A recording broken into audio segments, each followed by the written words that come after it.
Muito bom, pessoal. Retomando aqui, esse é o nosso 11º vídeo sobre ponteiros. Estamos no capítulo 8, que trata da alocação dinâmica. Deixa eu retomar aqui. Capítulo 8. Então nós vimos aqui que eu uso o malloc de forma muito simples, né? É passando para ele o tanto de bytes que eu quero alocar. Ele retorna o ponteiro, ele retorna um ponteiro que eu armazenho, que eu associo ao meu ponteiro declarado, e esse ponteiro passa a ter um endereço inicial e alocado o número de bytes que eu pedi na função malloc, ok? Depois nós vamos elaborando um pouquinho mais, mas é importante entender que é muito simples. Repare que tanto é que eu fiz um exemplo bem simples aqui, ó. Declarei o ponteiro, V, ponteiro que eu declarei, é igual a malloc, o número de bytes que eu quero alocar. Aí tem hora que fica muito complicado, que a gente usa uma notação um pouco mais elaborada, mas a ideia é sempre essa. Ok?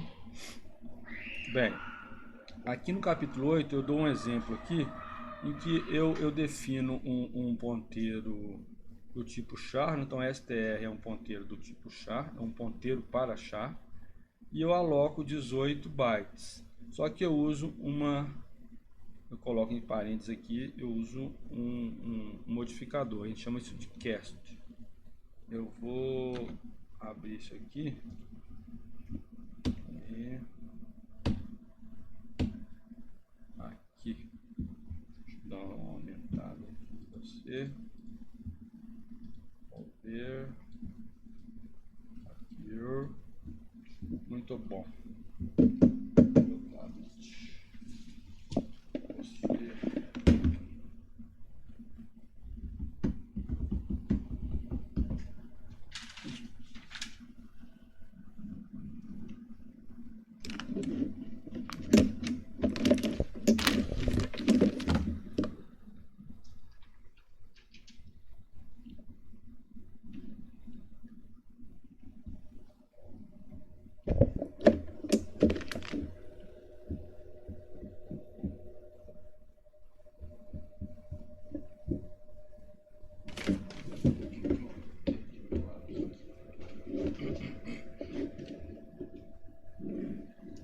Isso aqui, na linguagem C, na verdade, isso aqui é opcional, não é obrigatório, mas na linguagem C++, se você tem muita semelhança na parte básica da linguagem, né?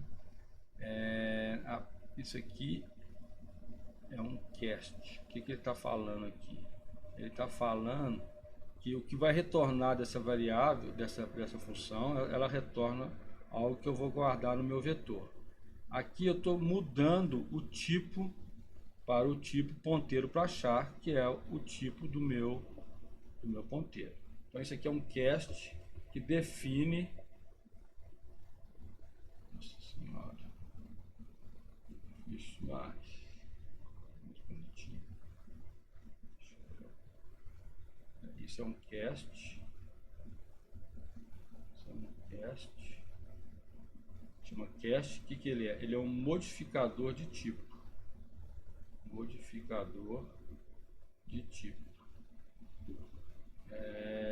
Aqui o malloc é uma função, ela retorna um ponteiro que vai ser associado ao ponteiro declarado, e ela retorna um ponteiro do tipo void. Ela retorna um void, ponteiro do tipo void. Void equivale a nulo, né? Não tem uma definição, não é inteiro, não é char. Mas quando eu modifico ele para ponteiro para char, o que era void vira ponteiro para char.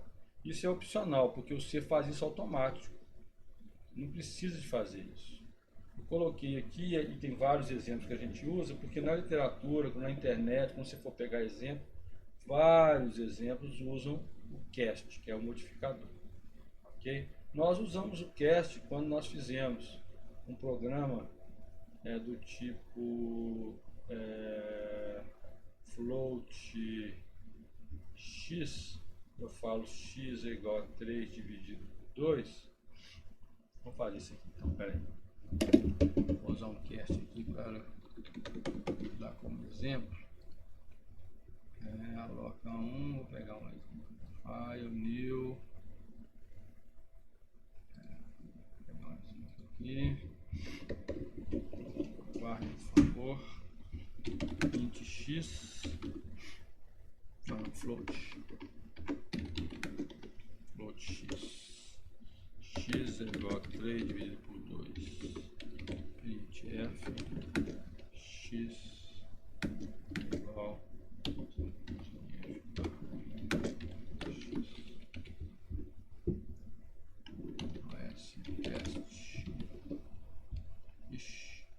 teste 12. Compilei sem problemas, alegria. X deu 1.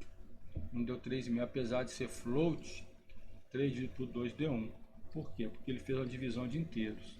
Aí eu uso um modificador chamado cast para dizer que eu quero que essa divisão seja um float dividido por inteiro, né? Eu vou fazer o 3 aqui ser float, olha lá. Vamos rodar agora. 1,5. Ok? Eu fiz um modificador usando o cast. Eu modifiquei o tipo, que era inteiro, 3 era inteiro, né? Podemos fazer até de forma diferente. Né? Int y igual a 3, w igual a 2. Vou fazer uma divisão de inteiros aqui. 3 dividido por 2. Ops, 3 dividido por w, y dividido por w. Ops, vírgula. 1,5. Se eu tirar o cast aqui,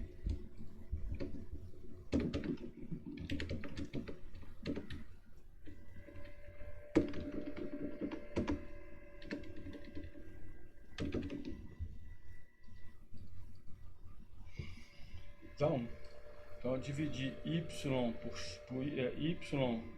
por w é a divisão de inteiros. Ele vai guardar o resultado como sendo inteiros. Mas se eu uso o cast, ele automaticamente muda. No caso do malloc aqui,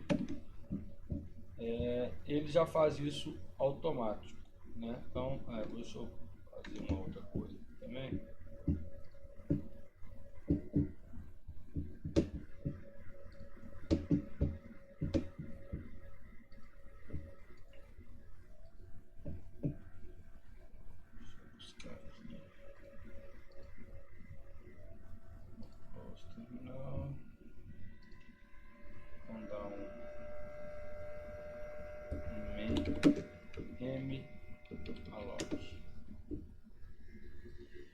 Se eu der um menu, ele vai buscar o manual aqui e vai falar malloc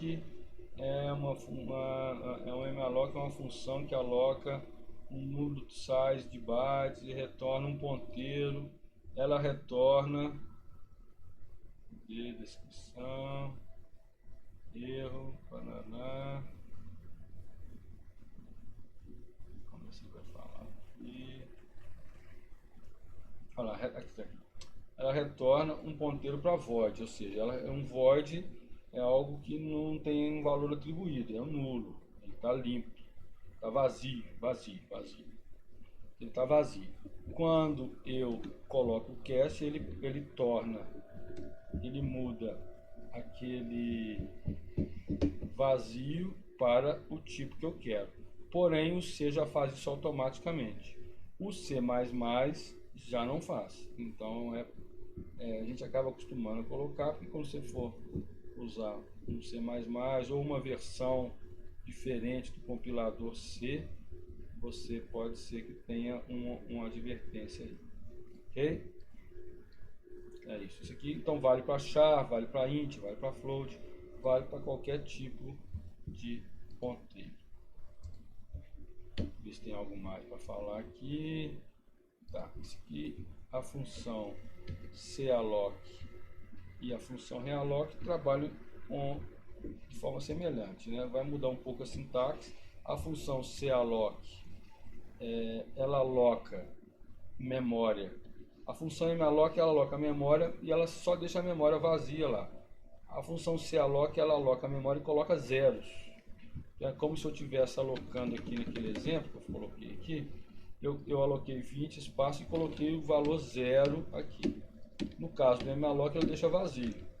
Pode ser o lixo que tiver lá na memória RAM na hora. E aqui não, aqui ela coloca zero, valor zero. O calloc faz isso, essa é a diferença.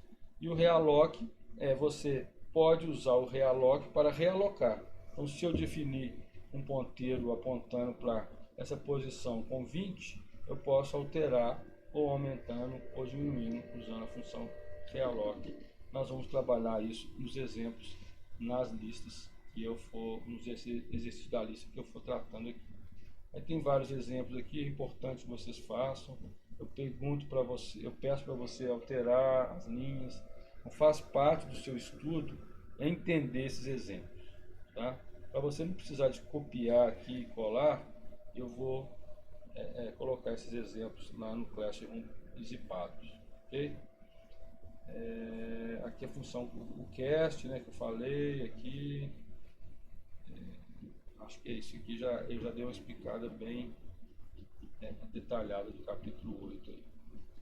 Ok? No próximo vídeo nós vamos iniciar o capítulo 9, que também trata de ponteiros de uma forma diferente.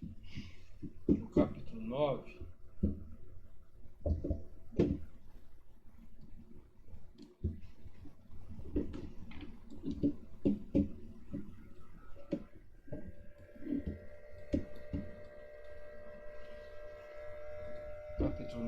trata a questão das funções com passagem de parâmetros. E aí eu vou introduzir o conceito de passagem por referência quando eu uso um ponteiro.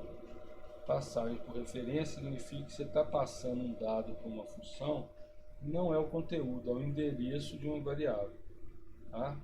Então, ponteiro de vetores com funções. Esse capítulo 9 é o fechamento do nosso estudo de ponteiros e ele é muito importante, porque a gente vai começar a usar os casos que vocês já viram na lista,